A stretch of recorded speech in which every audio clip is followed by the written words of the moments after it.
नमस्कार, मैं भूपेंद्र पटवा। एकता न्यूज़ में आपका स्वागत है। चलते हैं खबरों की ओर। भ्रष्टाचार और प्रदेश में ईडी की कार्रवाई मुद्दे को लेकर भाजपा ने कांग्रेस पर निशाना साधना शुरू कर दिया है। विधानसभा चुनाव के ठीक पहले इस मुद्दे को लेकर प्रदेश भर के जिलों में भाजपा प्रवक्ता प्रेस कॉन्फ्रेंस कर सरकार पर कई आरोप लगा रहे। धमतरी में भी सोमवार की शाम भाजपा की प्रदेश प्रवक्ता एवं धमतरी विधायक रंजना साहू ने प्रेस वार्ता ली। उन्होंने सीधे भूपेश सरकार पर निशाना साधते हुए कांग्रेस को भ्रष्ट सरकार करार दिया। रंजना दीपेंद्र साहू ने कहा कि जब से प्रदेश में कांग्रेस की सरकार आई है तब से सिर्फ भ्रष्टाचार और अवैध वसूली का खेल चल रहा है। ईडी की कार्रवाई से मामला भी स्पष्ट हो गया है। ऐसी सरकार को तत्काल इस्तीफा दे देना चाहिए। अब तो यह स्पष्ट है, भूपेश सरकार भ्रष्ट है। जब से प्रदेश में माननीय मुख्यमंत्री जी के नेतृत्व में कांग्रेस की सरकार बनी है, आप लगातार देख रहे हैं यह सरकार केवल और केवल एक काम है इसका, भ्रष्टाचार करना, अवैध वसूली करना।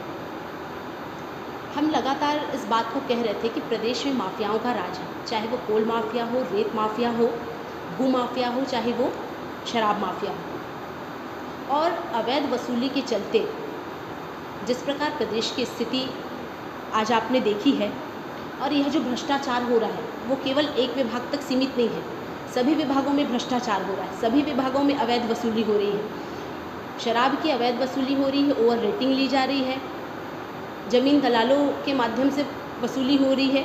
तो इस प्रकार लगातार जो वसूली हो रही है, भ्रष्टाचार हो रहे हैं, और ऐसे भ्रष्टाचार को अगर कोई संरक्षित कर रहा है, कोई संरक्षण दे रहा है, तो वो प्रदेश के कांग्रेस की माननीय मुख्यमंत्री जी की, भूपेश बघेल जी की सरकार है, जो ऐसे लोगों को संरक्षण दे रही है, भ्रष्टाचार को संरक्षण दे रही है।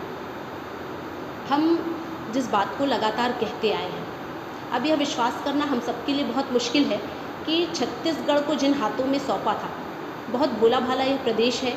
हमारे आदिवासी भाई बंधु जो बहुत भोले हैं, मासूम हैं, हमारे किसान भाई बहुत सीधे साधे, हमारी माताएं बहनें, युवा, ऐसे लोगों की मेहनत का पैसा अब भ्रष्टाचार का केंद्र बना हुआ है। यहाँ के पैसे में भ्रष्टाचार किया जा रहा है, आर्थिक रूप से भ्रष्टाचार मजबूत होता जा रहा है।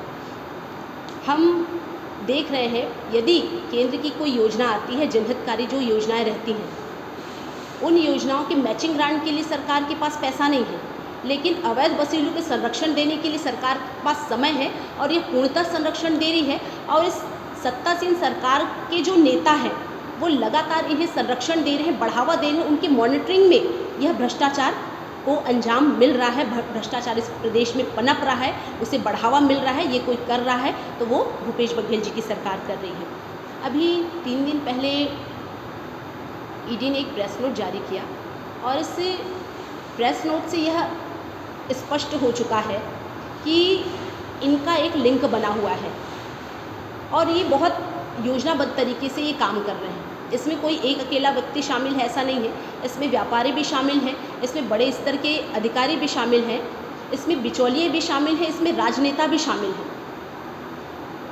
ईडी ने इस बात को स्पष्ट किया कि कोयला उत्पादनकर्ताओं के लिए जो ईडी हैं या कौन से स्थान पर यह पैसा उपयोग किया जा रहा है, इसे प्रदेश की जनता जानना चाहती है। और प्रदेश की जनता को, चाहे आप किसी भी प्रकार से नोट भेजें या जो भी भेजें, उसके जनता को यह स्पष्ट करना होगा माननीय मुख्यमंत्री जी को। जिस प्रकार आप सब देख रहे हैं, जब से ईडी की कार्यवाही प्रारंभ हुई है, माननीय मुख्यमंत्री जी इस प्रदेश के मुखिया हैं, और प्रदेश के मुखिया होने के नाते वो संवैधानिक जिस पद पर है, और बार बार वो ईडी के लिए टिप्पणी करते हैं और ईडी के लिए कार्रवाई की बात वो करते हैं। बहुत इत्तेफाक की बात है कि जिन अधिकारियों ने शिकायत की माननीय मुख्यमंत्री जी से, और उस शिकायत के आधार पर मुख्यमंत्री जी बहुत बेचैन हो गए और उन्होंने ईडी पर कार्रवाई की बात कही। मुख्यमंत्री जी घबरा क्यों रहे हैं, वो डर क्यों रहे हैं, वो इतने बेचैन क्यों हैं, वो किस बात को लेकर इतने बेचैन हैं? जिस अधिकारी की शिकायत पर ईडी पर कार्रवाई की बात की गई, उसी के अधिकारी के घर से कई किलो सोने नकदी पैसे और बहुत सारी ऐसी चीज़ें वहाँ से मिली है जो ईडी की प्रेस नोट में बहुत स्पष्ट है। उन चीज़ों को बहुत स्पष्ट करने की आवश्यकता इसलिए नहीं है क्योंकि ईडी की प्रेस नोट में सारी चीज़ें स्पष्ट हैं। अब हम तो लगातार ये कहते आए हैं, यह सरकार भ्रष्ट है, भ्रष्टाचार चला है, भ्रष्टाचार आकंठ यह सरकार डूबी हुई है। हम लगातार इस बात को कहते आए हैं, लेकिन इस बात को हमने उजागर किया, लेकिन इस पर यदि किसी ने मुहर लगाई तो उनके कैबिनेट के मंत्री जो कोरबा के रहने वाले हैं, उन्होंने इस बात को बहुत स्पष्ट किया कि वहाँ की जो तात्कालिक कलेक्टर हैं वो सबसे अधिक भ्रष्टाचार में लिप्त हैं और सबसे अधिक भ्रष्टाचार वही कर रही हैं। इस बात को यदि किसी ने स्पष्ट किया तो उनके कैबिनेट के मंत्री ने इसे स्पष्ट किया और उन्होंने लिखित इसकी जानकारी विभाग में दी। तो क्या चल रहा है इस प्रदेश में, हम पूछना चाहते हैं माननीय मुख्यमंत्री जी से, क्योंकि सारी चीज़ें ईडी के प्रेस नोट पर स्पष्ट हुई हैं। क्योंकि ये जो भ्रष्टाचार हो रहा है, ये जो भ्रष्टाचार हुआ है, इस भ्रष्टाचार में जो मुहर लगी है वो विभाग अगर किसी का है तो वो माननीय मुख्यमंत्री जी का विभाग है, खनिज विभाग। तो क्या मुख्यमंत्री जी अपने विभाग में हुए इस बड़े भ्रष्टाचार जिसका उजागर हुआ है उस पर मुहर लगी है, क्या माननीय मुख्यमंत्री जी इस्तीफा देंगे? ऐसे अधिकारी जो जांच के दौरान और इन कार्यों में संलिप्त हैं, अभी तक इन अधिकारियों का निलंबन नहीं हुआ है, तो क्या माननीय मुख्यमंत्री जी उन अधिकारियों का निलंबन करेंगे क्या? ये अवैध वसूली का पैसा कहाँ जा रहा है, कहाँ पर उसका उपयोग हो रहा है, ये सारी चीज़ें माननीय मुख्यमंत्री जी सार्वजनिक करेंगे क्या? ये हम माननीय मुख्यमंत्री जी से पूछना चाहते हैं। और जिस प्रकार आज प्रदेश की जो स्थिति बनी हुई है, मुख्यमंत्री जी बार बार ईडी को लेकर जिन विषयों में टिप्पणी करते हैं, ईडी निष्पक्ष संस्था है और वो अपना काम कर रही है, लेकिन मुख्यमंत्री जी की घबराहट इस बात को स्पष्ट कर रही है कि आज उन्होंने भी स्वीकार कर लिया है कि उनके प्रदेश में भ्रष्टाचार हो रहा है, उनके अधिकारी भ्रष्ट हैं, जिन व्यापारियों पर यह आरोप लगे हैं वो सभी माननीय मुख्यमंत्री जी के करीबी हैं। हम इस बात को आप सभी के माध्यम से जनता तक पहुंचाना चाहते हैं। आप सभी का धन्यवाद। विधायक रंजना साहू ने कहा कि ईडी की कार्रवाई के बाद से मुख्यमंत्री घबरा गए हैं। जिस अधिकारी पर कार्रवाई को लेकर उन्होंने बयान दिया, उसी अधिकारी के घर से भारी मात्रा में सोना भी बरामद हुआ है। देखिए, अभी कुछ समय पहले आपको याद होगा कि आईटी की रेड पड़ी। आईटी की रेड इस प्रदेश में जब पड़ी तो एक सर्वे हुआ। सर्वे में यह प्रमाणित हुआ कि यह ईडी के जांच के लायक यह बना है और इसीलिए ईडी यहाँ पर आई। तो उनके सर्वे के आधार पर यह हुआ है।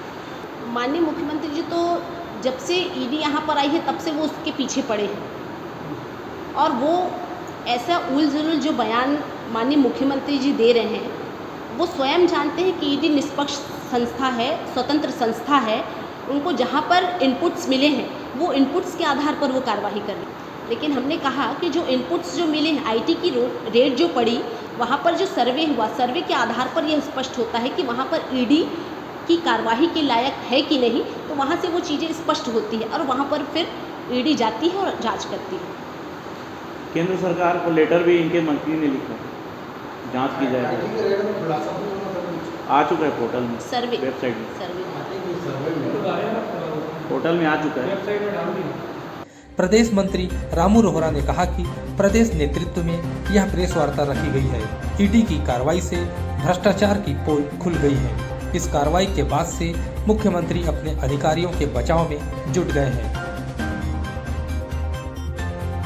सर्वप्रथम मीडिया के आप सभी बंधुओं का हार्दिक अभिनंदन है, स्वागत है इस प्रेस वार्ता में।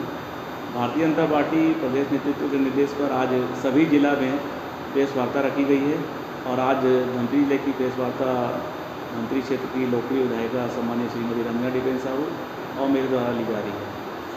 जैसे कि आप सभी जानते हैं कि ईडी की कार्रवाई प्रदेश में हुई है और जो भ्रष्टाचार की पोल खुल रही है, ईडी की कार्रवाई के बाद लगातार भूपेश बघेल जी के जो बयान आ रहे हैं, उससे साफ जाहिर होता है कि भूपेश बघेल जी भ्रष्टाचार में लिप्त अधिकारियों और नेताओं को बचाने में लगे हुए हैं और कोई भी कार्रवाई अभी तक सुनिश्चित नहीं कर पाए हैं अधिकारियों के ऊपर। ऐसे में हम भारतीय जनता पार्टी के सभी कार्यकर्ता और नेता मिलकर इस मामले को हर गांव तक पहुंचाएंगे और भूपेश बघेल से भी मांग करेंगे कि वे नैतिकता के आधार पर अपना इस्तीफा दें। और इस संबंध में सारे विस्तार से बातें हमारी क्षेत्र की विधायिका सम्मानीय रंजना जी रखेंगी। मैं रंजना जी को आमंत्रित करता हूँ इस प्रेस वार्ता में। एकता न्यूज़ में आज बस इतना ही। अगले बुलेटिन में फिर मिलेंगे, तब तक के लिए नमस्कार।